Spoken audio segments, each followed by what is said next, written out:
Cargo hauling, or space trucking as some people call it, isn't the most high speed or glamorous job, but it pays the bills in between bounties, and you get to visit a lot of new places, really see the system. I grew up on Reitiff in the Bremen system. That's where they grow a fair amount of the ingredients that go into some of your favorite consumables like Big Benny's noodles and Pip's energy drink. I moved to the Stanton system to try to help them with a recent crime wave that had started to get out of hand in the area, but with the Xeno threat terrorists going quiet lately and the Ninetales gang mostly running back to their dens after a failed attempt at taking over some production facilities on Orison, there's been a lot of downtime lately. And that brings me back to space trucking, which also has a lot of downtime. A lot. Seraphim Station is the official name for what we've been calling Olisar 2.0. With all the extra time in between pickups and drop-offs, you try to keep yourself busy. I'm not saying learning to drink through your nose is a recommended activity, but you've got to find ways to keep yourself occupied. After you run out of games to play on your Omni Glass, you usually move on to checking and double-checking to make sure everything aboard is mechanically sound. But you can only stare at the same circuits and switches so many times before that starts to lose its charm.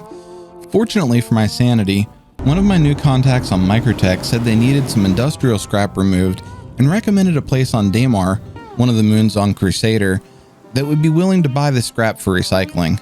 Once I finished paying for the cargo, I headed back out into a chilly New Babbage night. My armor may have frozen solid, but at least the city lights were pretty, and don't read into the paint job on the Caterpillar too much. The previous owner had a flair for the dramatic, and it honestly helps me blend in and avoid the wrong sort of attention depending on what part of space I'm in. And where I was headed, that may just come in handy. Once I was underway and was checking on the cargo, I thought back to when I first moved to the Stanton system. I stayed on Crusader before eventually settling in Area 18, and people had always told me that Daymar, where I was headed, had a little bit of a rough reputation. I knew that pirates like to lay in wait around trading outposts to ambush ships like mine, so I landed the Caterpillar a little ways out to look for trouble. Trouble found me first though. As I powered down my engines, I could hear the shields taking a hit from outside. I didn't have a turret gunner, so I probably looked like an easy target, but if I moved fast enough, I could show that pirate that not everything in my cargo bays was scrap.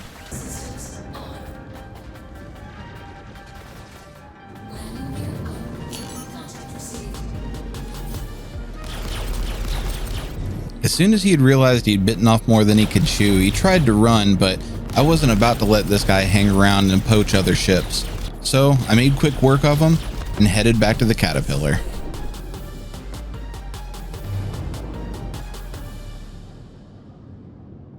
I started back towards the scrapyard, but I couldn't let my guard down yet.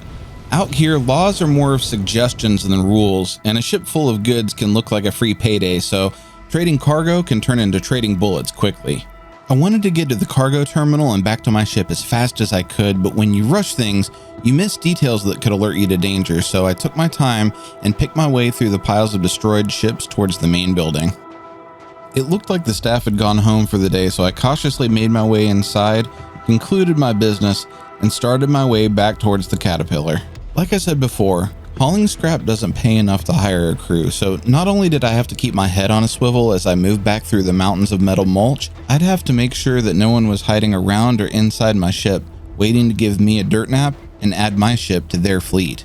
I didn't see any signs of anyone trying to force their way in, but I stayed on guard until I was able to get on board and check all the nooks and crannies for unwelcome passengers. As soon as that was done, I dusted off and pointed my ship to a more familiar place that I was actually excited to see.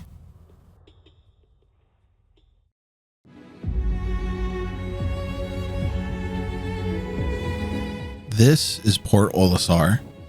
It was the first space station that I visited when I came to Stanton, and it still remains my favorite to this day. I love the open landing pads and how easy it is to get in and out, and you can't beat that view.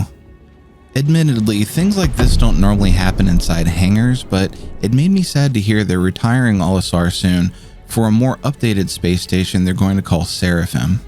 Even though Olisar is a little out of date by modern standards, it still puts a smile on my face every time I pull into port here.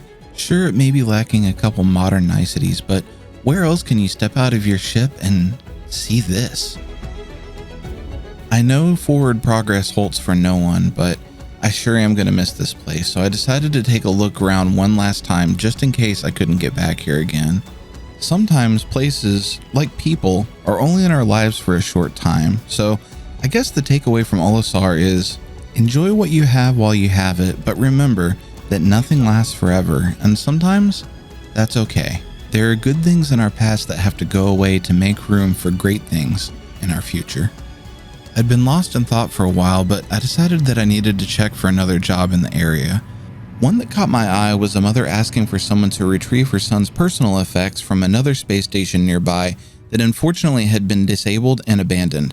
The cause of the disaster is still a mystery, but it was time for me to stop reminiscing over my past and help someone else reclaim a piece of theirs.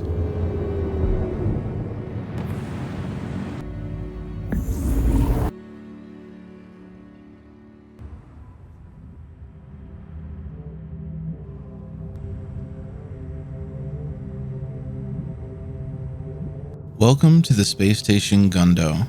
This used to be a bustling shipping hub, but now, instead of packages making their way to and from families and businesses all over the system, it's only full of mysteries. When I took this job, I had no idea that soon I'd be hearing the voices of the dead. Abandoned places like this can make an ideal hideout for people that may not want to be found, so I geared up and started moving towards a blown out window that I had spotted on my approach. This was slated as a simple pickup mission, but who knows what I was going to find inside. I needed to take my time and be smart. The first thing to catch my eye as I moved inside was a glowing console that somehow still had power. I thought it might have the location of the box that I came for, but instead, I heard my first ghost. Hey Darnell, it's Racine over at Corporate Ops. Give me a shout back when you clock in. Just wanted to follow up a bit on the distro issue. Talk to you in a bit. Bye. Darnell, Racine again. Still need to sync up about the power distribution problem. Where are you, man? As eerie as it was hearing the voice of someone who had died here, I knew I needed to press on to find the box that I came for, but now my curiosity was piqued as to what exactly had happened here. On the next deck, I found a habitation room that happened to have another message from the dead. Hey babe, I just got the package you sent. Thanks a million for the Moby mod. It is incredible. Sorry for the noise. The crew surprised me with a shindig. Right, we did. While listening to the recording, I did find the box full of Nico's possessions, but now I needed to know how his story ended. As I left the cafeteria that not long ago had hosted parties where people laughed and drank, I came across a locked door, which meant my only way forward was down. Another console screen beckoned to me from across the office. This one held a performance review for an employee named Darnell. I had heard his name in a previous recording, and though his review said he was a valuable employee, if not a little too enthusiastic about problem solving, coming across his name again made me wonder if he was involved with or knew what had caused the accident before it led to his demise. As I moved into the next office, the only screen that was still online was security locked. I almost moved on, but I decided to check some of the other consoles to see if they had any life in them, and then this monitor flickered to life. I searched this and a couple other consoles in the room and found a few messages. The first one was about an employee named Mel whose room access code was different from what they had on record, although the security scan couldn't determine if it was deliberate or a glitch in the system. I found another from Crusader Security asking that the employees here at the hub stay vigilant for contraband items that people may have tried to ship through Kovalex. But under that was an order confirmation from the same Mel as the first message. Apparently she had requested a custom freelancer cargo ship from Astro Armada. But before I could wonder about why an employee at a shipping company needed a cargo hauler, I came across what looked like a log from a stress test that Darnell had been running that ended with a new program being loaded and then the station's power system overheating and failing. Then I heard Darnell's voice for the last time. Hey Race, it's Darnell. Where the hell have you been? Your shift started 3 hours ago. I know. Sorry. I did a breakdown of the current power flow for the station, and it's looking like I'll need to run a stress test on the whole system to see where the runoff is. Okay. Hey, just be careful. Will do. I'll keep a close eye on it. Sounds good. You sure you're okay? You sound terrible. Yeah. It was Scott's birthday last night. so we were all up a little later than we should have been. Alright, let me know when you're finished running the test. Will do. I had circled back to the cafeteria and noticed that 2 hab doors were still locked. I had to wonder if one of them had belonged to Mel, the employee with the different door code, but I needed to get out of here. I didn't want to keep Nico's mother waiting any longer for her son's things, but the things I had seen in the emails and heard in the audio recordings just kept replaying in my mind. Darnell's stress tests and Mel's locked door and sudden need for a ship. I felt like I was onto something, but I was just missing some of the pieces. Hopefully someday, a person comes along that can put together what I was missing and solve the mystery of Gundo Station. The second leg of my trip would take me to a place where, instead of wondering if I was in danger, I knew I was. Grimhex, criminal hideout and home to the Ninetales gang. I usually try to avoid this place, but technically the space station Gundo is off limits, even if you're just trying to return someone's belongings to their family. And Grim usually doesn't ask questions about what you put in their delivery drop box. This place was originally built as housing for miners working out in the asteroid fields, but the company went under and the doors were shut until the Ninetales opened them again. I will say this, they have a pretty open door policy for just about anyone that doesn't interfere with their business and needs a place to lay low or sell some illegal items. But just like a famous hotel back on old Earth, you can check out anytime you want, but if you cross them, you'll probably never leave. And with the amount of their members that have had their criminal careers permanently ended by my ship or shotgun, showing my face around here could be hazardous for my health. So I wanted to get this package dropped off and get out of the system as quick as I could. With Grimhex being situated in the middle of an asteroid field, it makes getting in and out a little slow, but as soon as I was clear of the rocks, I jumped back to Olisar to pick up my caterpillar and head back to the familiar skies of ArcCorp and home to Area 18. Of course, I had to take one more look from the platform before I left, but I didn't linger long. After being reminded of what the Ninetales are capable of back in Grimhex, I was in the mood for a fight. When I got back home, I swapped out my caterpillar for my Corsair and started hunting. I got word that the Ninetales were trying to move in on this bunker and take it over to use as a drug stash. The local security would do the best they could, but I'm sure they could use a hand. On my approach, I had seen this Cutlass Red parked out front. It's the medical transport version of the Cutlass, and it made me wonder who it belonged to. Maybe security or another bounty hunter was already down here. Intel said there should be about 10 gang members, and I wasted no time getting in and starting to whittle that number down to 0. After I dropped the first few, the rest of them started to wander towards my position, which on one hand made it a target-rich environment, but on the other, added a lot more places the bullets could come from. After dropping the last one I could see, I started pressing deeper into the bunker to find the final few. Fortunately, my armor had taken the brunt of that hit, so I could still keep going, but I would need to visit a medbed to patch myself up eventually. Unfortunately, as I cleared the rest of the bunker, I realized I was short a few bad guys. You don't get paid for half-done work, but the last 3 were long gone, and I had some bullet holes in me that needed to get fixed. As I got topside, I had an idea. There was a Cutlass Red sitting there with 2 med beds inside. I just needed to get into it. I doubted they had left the doors unlocked, but I checked anyway. Luckily, I know my way around a Drake ship, and after a little percussive maintenance, she opened right up for me. I didn't want any surprises while I was getting healed up, so I quickly cleared the ship and made sure no one was waiting for me. After that, I just had to lay down, give myself a little scan, and watch the pretty lights. It's amazing how much better your day gets after a gunshot wound goes away. So once I got back outside and closed the door in case the previous owner wanted to come back for their ship, I decided I was still in the mood to keep decreasing the Ninetales population in Stanton. After I landed, I got an intel update stating that ArcCorp security had already started work. Apparently we were down from 10 bad guys to 6, so I just needed to clean up the stragglers. They were making me work for it, and I had to move to cover to keep safe. I was going as fast as I could, which meant that as I took this guy out, the last of his buddies got the drop on me from the other side of the crates. Fortunately, his accuracy was about as good as his fashion sense, and I was able to take care of him as well.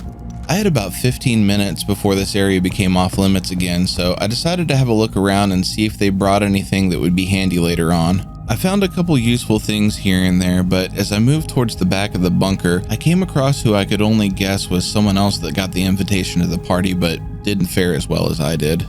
I also started to find the local security team. They had put up a good fight, but unfortunately, the Ninetales are well trained and well armed. The security team had fought hard and thinned the herd before I arrived on site. I just wish I had gotten the call in time, but speaking of time, I had wasted too much of it poking around this place and only had a minute or two to leave before my ship got some extra breathing holes punched into it by the turret on top of the bunker. By the time the elevator got back up to the surface, I had seconds left to get on my ship and get out of there. As I got in the pilot's seat, I could hear the turrets opening up on me, and I knew I was out of time. The shields on the Corsair held up, but by the time I was out of range, I was limping out of that airspace. I knew I needed a place to set down and do some repairs, and I just happened to know a spot nearby. As I dropped my landing gear, I couldn't help but notice the whale of a ship sitting on the pad next to me. Once I got the repair bill and they started getting parts for me, I decided to take a peek outside and get a closer look at this giant ship. This thing was impressive. The military used to use them for deep space exploration. I wanted to get an up-close and personal look at it, but first I needed to stop into the office and make sure they had all the parts I needed for the repairs. Once I confirmed they had everything, I went back outside and made a beeline for the Carrack. My excitement changed to shock when I saw a body under the ramp, so I went aboard to make sure everything was okay. I got the owner's details from the transponder on the ship and sent them a message. Hopefully it would get to them and they would be able to come back and pick up the ship. I shut the cargo door and then went over to investigate the body, and like I thought, the name sewn into his boxers matched the ID of the owner, but I didn't have time to tarry. Apparently another caterpillar like mine had gone down and they needed someone to check the wreck site to see if they could find a navigator who they had been looking for that may have been serving on board. Before I flew off though, I couldn't help pulling above the Carrack just to get a size comparison. Before I could head for the skies though, I realized that the crash site was only about 20 kilometers away, which meant the Fury I usually keep stored at this outpost for emergencies would get me out there faster and make quick work of any scavengers like this that came to pick at the bones of the wreck. With that out of the way, I did a quick flyby of the crash site to check for any other potential threats, and when I didn't see anything, I touched down and set out on foot to try to find out what happened to Mike, our missing navigator. I moved through the Caterpillar section by section to make sure I didn't miss anything. I didn't want any surprises, so I made sure to move through the ship carefully but efficiently. I hadn't seen any more pirates or any sign of the crew so far, but I knew it was just a matter of time. Sure enough, under some rubble I found a body, and after checking his ID, it wasn't my navigator, so I moved on. When I got to the second deck, I found a member of the ship's security detail. It really looked like the ship had been out here for a while, so if the crash hadn't killed them, the lack of atmosphere and the cold probably finished them off pretty quickly. As I got back outside, I started to hear a faint beeping sound from ahead. I decided to follow it and see what was making the noise. When I got to the front of the ship, I could see a blinking light between two crates, so I decided to investigate further. After I rounded the corner and almost got blinded by the flashing lights, I realized what I was looking at was the black box or flight recorder for the ship. Maybe it held some information about what happened to Mike. This presented a problem though, because the Fury has 0 cargo room, which meant I needed to go back for my Corsair. Landing successful. Once I had the Fury put away and stored and got back to the Corsair, I took a quick drink before heading back out to the crash site. I wanted to retrieve the black box as quick as I could, so I sat down on a ridge that looked close to the front of the wreck, but was a longer hike than it looked from the air. After jogging over a few hills, I got back to the crash site and realized something was missing. And that meant someone was here. I'd only been gone a few minutes, so they were probably still close by. I thought I'd have to look longer, but I found the dead bodies of a Ninetales member and a bounty hunter. Apparently they had a shootout, but that didn't mean I was alone. The black box was still missing and I was no closer to finding Mike, or so I thought. He had been tucked inside the engine room and somehow I had walked right past him when I was doing my initial search. I uploaded his information and had to take a minute when I got outside. It had been a long day with a lot of sad endings. I couldn't stand outside in the snow and let it eat at me though. I needed to head home and rest. The upside though was when I got back to the ship, the sunset over the mountains was beautiful, so I headed topside to get a better look. Even with all the grim things that you see out here in the verse, sometimes you get beautiful moments like these that you can just sit back and enjoy. Or you could if you weren't interrupted by the sound of ship engines and laser fire. Can a guy catch a break? These little M50s are fast, but that advantage kind of goes away when they immediately head towards the ground. Even though that interruption was taken care of pretty quickly, I knew that it wouldn't be long before I had more visitors turn up to see what they could find in the wreck, so I decided to enjoy the sunset from the air. Even though the day had its ups and downs, any day that you get to see a sunset like this and then head home to tell the story is a good day in my book. Thank you for staying till the end. I wanted to say I really appreciate all the encouragement that I got on my last couple videos, and thank you for your patience on this one. I had some major technical difficulties and lost some footage, so I appreciate everyone waiting while I put this together. If you enjoyed this or any of my other videos, please remember to like and subscribe so that you'll know next time I post a Star Citizen story.